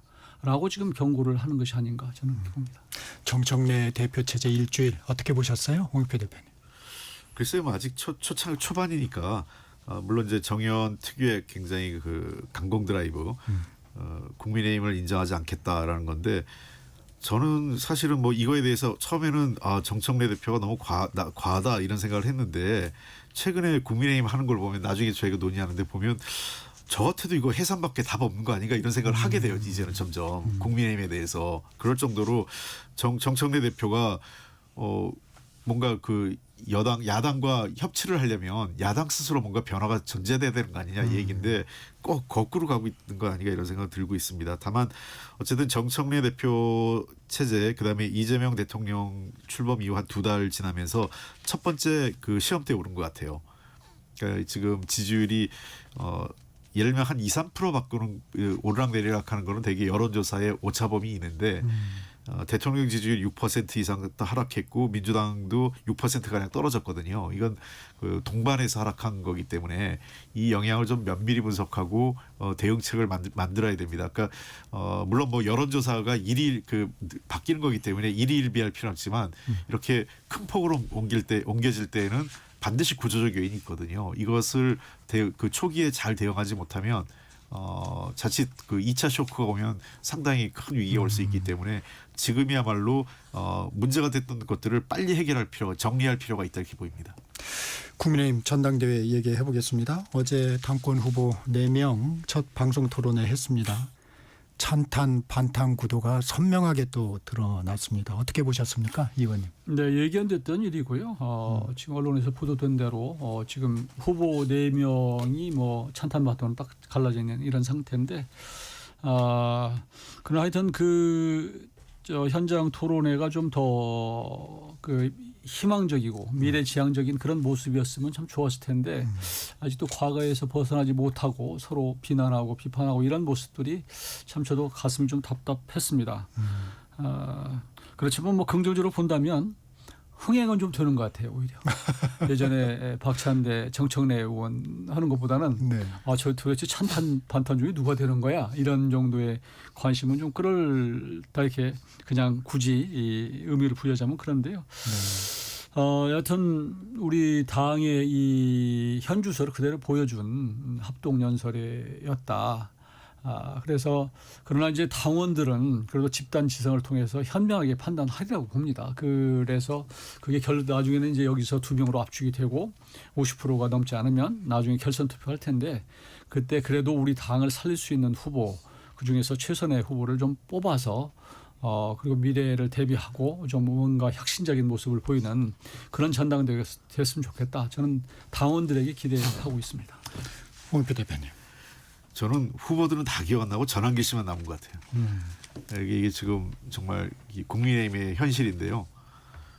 제가 그 여러 차례 저는 사실 개인적으로 국민의힘이 뭐 해산될 거냐 위원정당 해산이냐 할 때 가능성 별로 높지 않다. 그리고 또 그런 게 바람직한 것 같지도 않다 했는데 요즘은 저까지도 이거 해산밖에 답 없는 거 아니야 이런 생각을 가요. 이제는. 그러니까 국민의힘이 도리어 그 대선 전후 때보다 더 후퇴하는 것 아닌가. 대선 후보를 뽑을 당시에는 국민적 후보를 뽑아야 되니까 약간 국민적 눈높이를 받는데 이제 당대표를 뽑는 거니까 도리어 국민 여론을 더 무시하는 것 같아요. 그냥 내부의 강경파만. 그 도리어 이게 전환길과 나머지 사람들. 그러니까 당대표 후보 4명이 전환길 씨의 그냥 들러리 같아요. 이건 정당이 이렇게 가면 안 되는 거죠. 그러니까 저는 국민의힘이 너무 그 정당으로서 매우 취약한 구조를 지금 드러내고 있는 것 같고 일부 후보들의 발언을 보면 뭐 다시 윤석열 대통령을 다시 좀 모시자는 것 같은데 야 이래가지고 이 정당이 과연 국민으로부터 신뢰받을 수 있을까? 저는 그래서 만약에 어떤 후보가 되느냐 그리고 앞으로 윤어게인으로 나가느냐에 따라서 정말 아까 제가 약간은 좀 희망조도 있었지만 제1당 2당의 구조가 뒤바뀔 수도 있다는 걸 저는 보고 있는 거예요. 그래서 윤어게인을 주장하는 전환길 씨가 거의 주인공이 되다시피 하는 이 상황은 좀 어떻게 보십니까? 사실 좀 뭐 그 모습 자체는 언론에서는 사실은 그런 그 연설하신 분들의 내용보다는 뭔가 그래도 국민들에게 조금 더 그 재미 요소가 있는 이런 쪽을 보도하다 보니까 더 확대된 측면은 있죠. 그리고 저는 이 전환기 씨가 잘못 처신하고 있다 저는 그렇게 생각해요. 전환기 씨는 그 한국사 일타 강사 아니에요? 네. 그러니까 역사를 누구보다 현대 우리 역사를 잘 아는 분인데 정치라고 하는 게 이렇게 평면적이고 간단치 않은 영역인데 이 부분이 왜 이렇게 그냥 너무 직선적이고 단순하게 접근해서 이러는가. 본인은 자유민주 체제를 옹호하고 지키기 위해서라면 본인이 어떻게 하는 것이 이게 더 도움이 되는가를 좀 깊이 생각 한번 해봤으면 좋겠어요. 정말로. 우리 윤 대통령에 대한 정서적인 그런 마음이 있다면 그런 마음이 있다면 그 역시도 국민들의 마음을 움직일 수 있도록 내가 어떻게 처신하는 게 맞는가 하는 부분을 좀 깊이 좀 생각해 달라는 것이고요. 지금 처신하고 있는 것은 언론에 자칫하면 활용만 당하고 야당이 활용당하고 해서 우리 국민의힘을 어렵게 만드는 것이기 때문에 조금 자숙하고 좀 하는 모습을 좀 보이고 저는 야당으로 치면 김어준 같은 사람이 본인이 됐으면 하는 생각을 갖고 있는지는 모르겠는데 김어준 씨는 보면 뭐 그렇게 막 떠들지고 이러지 않아요. 그냥 있으면서도 그냥 딱 그 자기 지지자한테 어느 정도의 암시적인 이런 정도의 발언을 하고 움직이게 만들지 그냥 직선적으로 이렇게 하지는 않기 때문에 조금 그건 좀 배울 필요가 있다고 생각해요. 저는 전환기 씨 그 국민의힘이 조치를 취해야 돼요. 그 제명 조치 취하지 않으면 저는 국민의힘이 미래 없다고 생각합니다. 근데 이용호 의원님이 아까 그런 얘기를 하셨어요. 이 당원들이 현명하게 판단할 수도 있다. 예를 들면 지금 이제 당심에 호소하기 위해서 이렇게 강경한 발언들도 나오고 한다는데 예를 들면 지난번에 그 후보 교체 그 파동이 있었을 때 당원들이 한번 뒤집은 적이 있지 않습니까? 혹시 당원들이 전략적 선택을 할 가능성은 없을까요? 뭐 가능성이 없다고 할 수는 없는데 최근에 국민의힘 안팎에서 제가 지금 이러저래 그 다른 의원님들한테 들어보면 우리가 생각하는 거하고 다른 방향으로 가는 것 같아요. 그러니까 도리어 그 탄핵 반대 쪽에 있는 의원들이 도리어 1, 2등 할 가능성이 훨씬 높은 그리고 소위 그 탄핵에 찬성한 의원들이 다 밀려날 최종 후보에 되지 않을 가능성이 높다고 전망을 하는 분이 점점 늘어나더라고요. 여론도 그렇게 나오고 있고요. 예. 그러니까 저는 좀 그 민주당이 원망스러운 게요.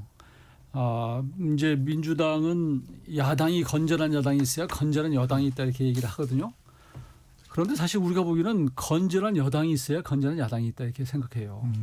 근데 지금 정청래 대표로 상징되는 민주당이 건전하지 않아요. 지금 특히 강경 극단주의자예요. 사실은 정청래 대표는 그다음에 행적이나 말, 품행이나 언사나 이런 것들이 그렇단 말이에요. 이게 강경한 민주당의 집권 여당의 그 대표가 있다 보니까 이쪽도 전부 강경해지는 거예요. 왜냐하면 그게 그동안 합리적이고 중도적인 생각을 갖고 있는 사람들의 입지를 약화시키더라고요. 보니까. 왜 내부에서 아니 저 야당하고 싸워야지, 싸울 사람을 뽑아야지 이렇게 자꾸 하는 게 무게를 싫게 만들어준다. 그래서 저는 해외에서도 극우정당이 어쩌다가 저렇게 집권을 하게 된다 이런 생각을 하는데 이게 양쪽 다 극단화되는구나. 그런 현상이 지금 생기는 거 아닌가 그런 걱정을 좀 하는데 저는 조금 전에 말씀드렸지만 하여튼 어제 이제 엊그저께 그 전한길 씨가 현장에서 했던 것들은 또 현장에 본 사람들은 전한길 씨가 좀 너무하는데 이런 생각을 갖게 만들 수도 있는 거거든요.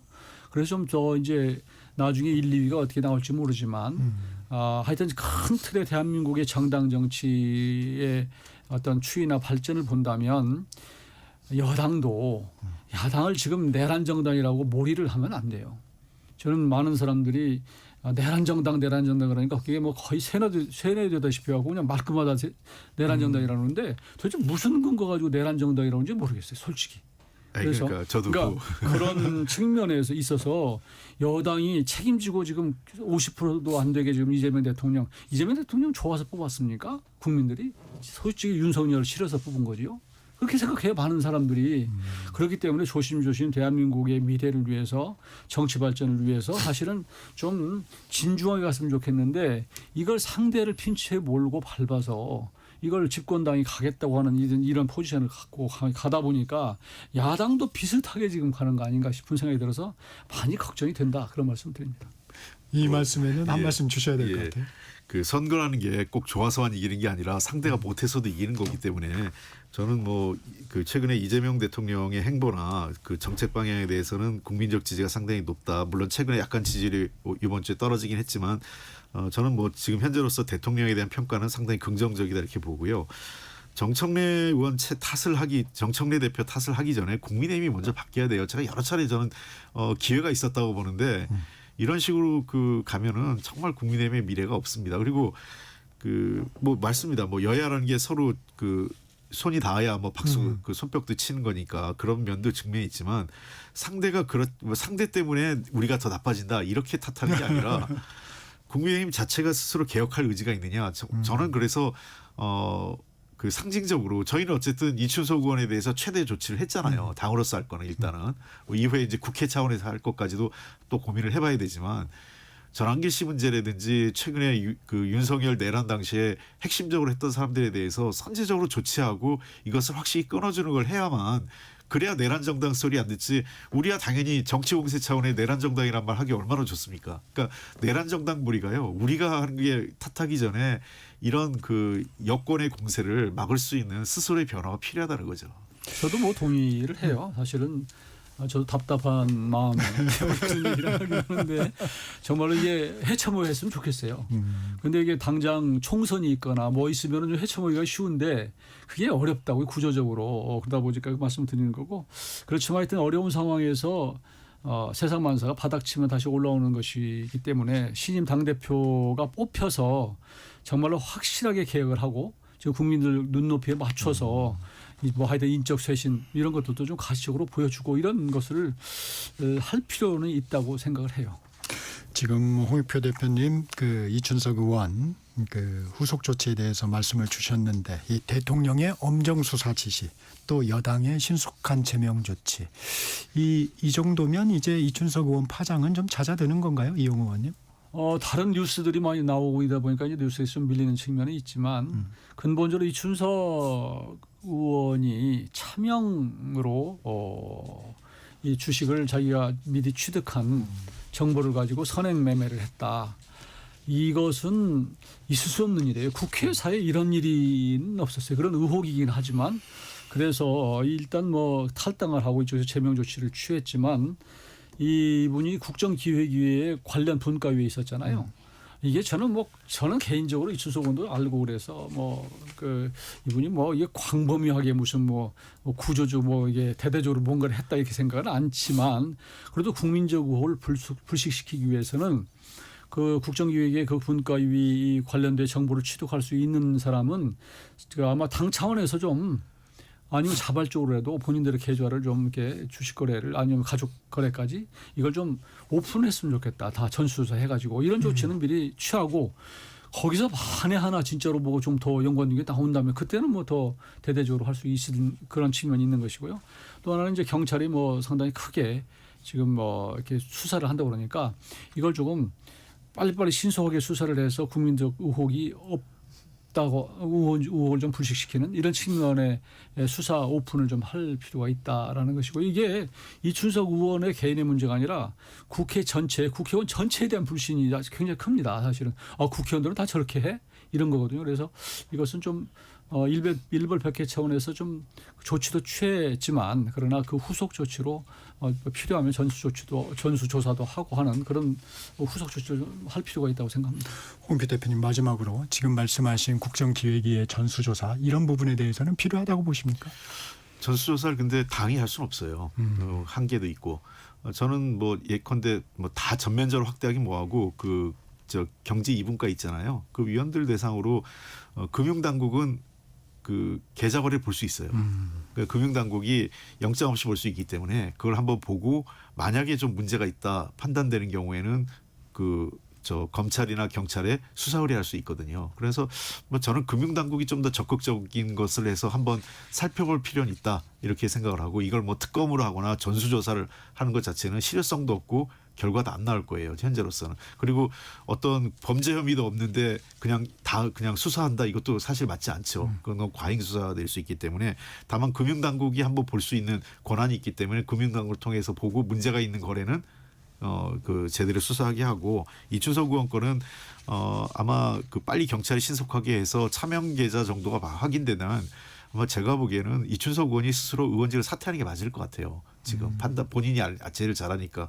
왜 그러면 국회에서 의원직 제명도 제가 여야 우리 민주당 쪽도 분위기를 들어보면 거의 시간 문제 아닐까 싶어요. 네, 오늘은 여기까지 듣겠습니다. 본격 토론 홍익표 전 민주당 원내대표 이용호 전 국민의힘 의원과 함께했습니다. 고맙습니다. 네, 고맙습니다. 정격시사 듣고 계신 지금 시각 8시 47분입니다.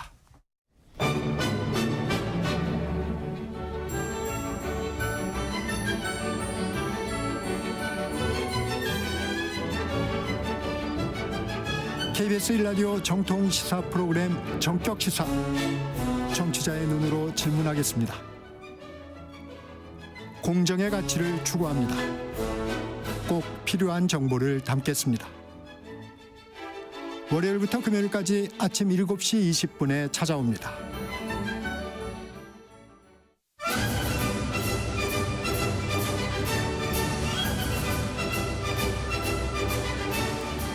스포츠로 활기차게 한 주를 여는 스포츠 먼데이 KBS 김한수 기자와 함께합니다. 안녕하세요. 네, 안녕하세요. 손흥민이 미국 프로축구 데뷔전부터 인상적인 활약을 펼쳤죠. 네, 메이저리그 사커 데뷔 3일 만에 데뷔전을 치렀는데 사실상 동점골을 뽑아서 팀을 패배해서 구했다 이렇게 표현하는 게 맞을 것 같습니다.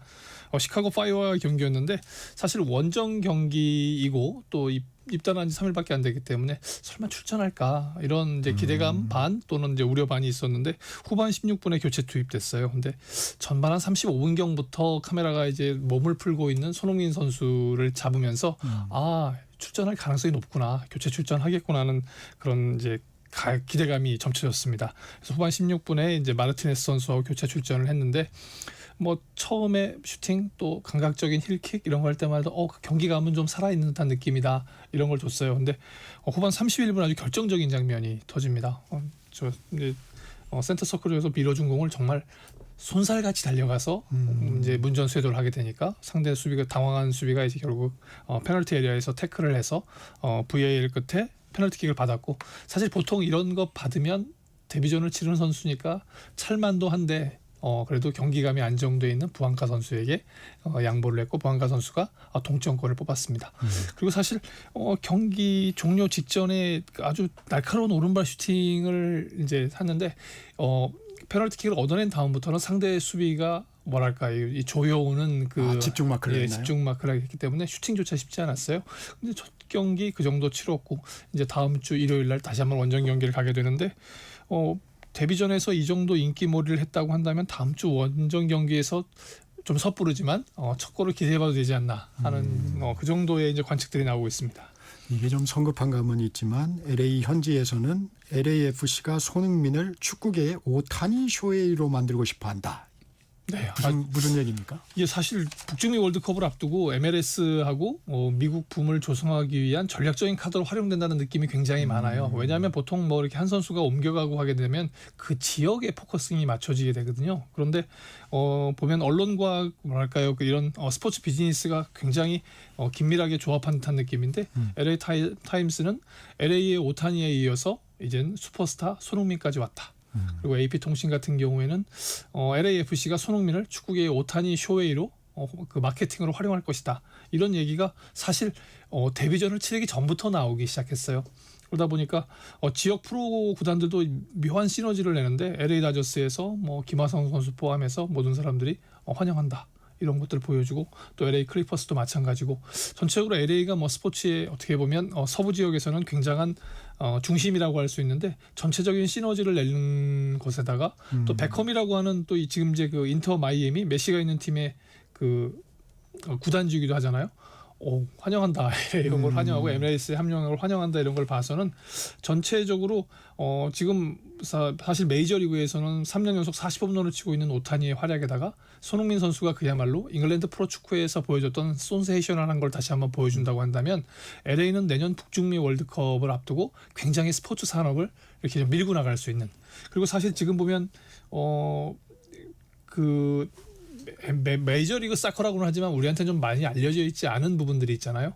근데 미국의 4대 스포츠를 넘어서 4대 스포츠에 진입할 수 있는 그런 계기를 만들려고 한다는데 보면 또 이번에 저도 놀란 게 데지그네이트 플레이어 지정 선수라고 해서 셀러리 캡에 적용받지 않은 선수를 팀당 3명씩 보유할 수 있어요. 그 얘기는 뭐냐면 팀당 3명씩 세계적인 스타 플레이어를 모셔다가 경기를 할 수 있다는 뜻인데, 그렇게 되면 북중미 월드컵을 계기로 축구의 중심이 유럽과 남미에서 조금 뭐 전체가 가긴 쉽지 않겠지만 조금은 북중미로 옮겨가지 않을까 싶습니다.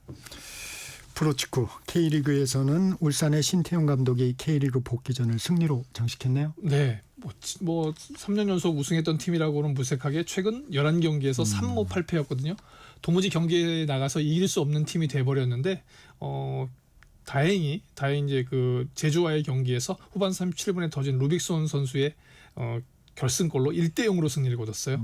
그래서 전체적으로 신태용 감독이 뭐 인도네시아에서 거둔 성과 또 과거 성남에서 거둔 성과를 지금 울산에 잘 입힌다고 한다면 본인의 말대로 올 시즌 우승하기는 쉽지 않아 보입니다. 하지만 아시아 챔피언스 리그에 나갈 수 있는 그런 자격은 얻을 수 있을 것 같은데 그러기 위해서는 연승이 필요한 상황이거든요.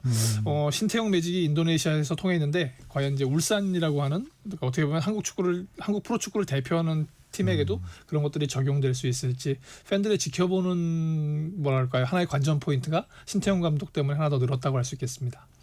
이 프로야구 소식도 알아보죠. 지난해 MVP 기아 김도영이 또다시 부상으로 정규 시즌을 마감하게 됐다고요? 네. 지난 7일 이제 사직에서 벌어진 롯데와의 경기에서 그 5회 3루 땅볼을 잡는 과정에서 약간 왼쪽 햄스트링을 건드렸다는 느낌을 크게 받았을 텐데 정밀 검사를 해보니까 역시 햄스트링 부상이다 이렇게 돼서 기아 입장에서는 지금 사실 갈 길이 바쁘잖아요. 근데 선수 보호를 위해서 일단 재활만 힘쓰기 위해서 일단 시즌 아웃 시키는 것으로.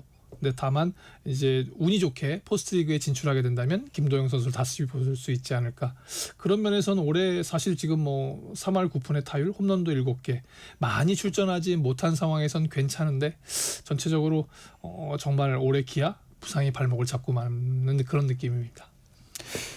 선두 달리던 한화 LG에 선두 자리를 내줬습니다. 네.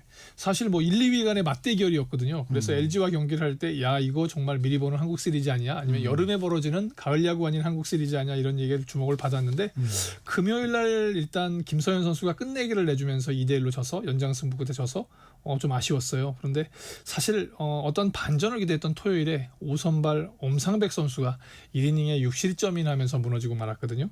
사실 올 시즌 시작부터 뭐 폰세, 와이스, 그다음에 문동주, 류현진이 있는 그 막강한 마운드에 5선발만 잘 갖춘다고 한다면 김경문 감독이 정말 우승까지 갈 수 있지 않겠냐 이런 전망들이 나왔었는데 이상하게 뭐 엄상백 선수 그렇고 황준서 선수 그렇고 생각보다 한화의 5선발을 끼워 맞히는 게 너무나 힘든 것 같습니다. 그래서 뭐 우리 달 감독이라고 그러는데 김경문 감독, 달 감독이 우승에 그런 신화를 만들기 위해서는 마지막 5선발의 퍼즐을 어떻게 맞춰 끼우느냐 정말 굉장한 수수께끼 아니면 굉장한 문제가 지금 그 한화 앞에 놓여 있는 것 같습니다. 한화 얘기도 해주셨는데 LG는 지금 어떻습니까? LG는 전체적으로 안정이 되고 있어요. 특히 이제 그 중견수를 보고 있는 그 박혜민 선수의 수비가 어떻게 보면 투수 한목보다 더 잘한다고 이렇게 할 수 있을 것 같아요. 그 수비 범위가 워낙 넓고 그리고 거기다가 묘하게 중간중간에 뭐 신민재 선수를 포함해서 알토란 같은 활약을 펼치고 있고 또 이제 그 잠실옷이라고 하는 오스틴 선수가 결정적일 때마다 한 방씩을 터뜨려 주거든요. 그래서 정말 그 LG 생각보다 힘이 강하게 붙고 있는 모습입니다. 메이저리그 샌프란시스코의 이정우는 8월 들어 좀 살아나는 분위기라고요? 네. 그래서 야구에서는 이제 8월에 치고 올라오면 8치월이라고 그러는데 8월 들어서 지금 뭐 8경기 연속 안타 치면서 또 6경기까지는 2루타와 3루타를 번갈아 치면서 장타 행진을 계속 벌여오고 있어요. 전체적으로 3할 넘는 타율 뭐 괜찮습니다. 그리고 2루타 부문에서도 내셔널리그 6위를 달리고 있는데 이 선수가 이제 이정우 선수가 이번 주말에는 템파베이하고 인터리그 3연전을 치르게 돼요. 근데 오늘 새벽에 야구 보신 분들 김하성 선수가 모처럼 시즌 2호 홈런을 터뜨렸잖아요. 템파베이의 김하성과 샌프란시스코의 이정우가 맞붙는 경기 이번 금요일부터 진행되게 되는 토요일부터 진행되게 되는데 우리 시간으로 17일 일요일 10시 5분부터 보시면 KBS ETV에서 그 두 선수의 맞대결을 보실 수 있는데 아시잖아요. 왜 그 이정우 선수 한국에서 중계만 하면 4만타씩 때리는 묘한 징크스가 올 수 있었거든요. 이번 일요일에도 그런 기분 좋은 소식들이 이어질지 기대가 됩니다.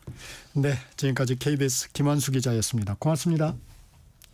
정격시사 오늘 순서 여기서 마무리합니다. 진행의 정창준이었습니다. 내일 아침 7시 20분에 돌아오겠습니다. 여러분 감사합니다.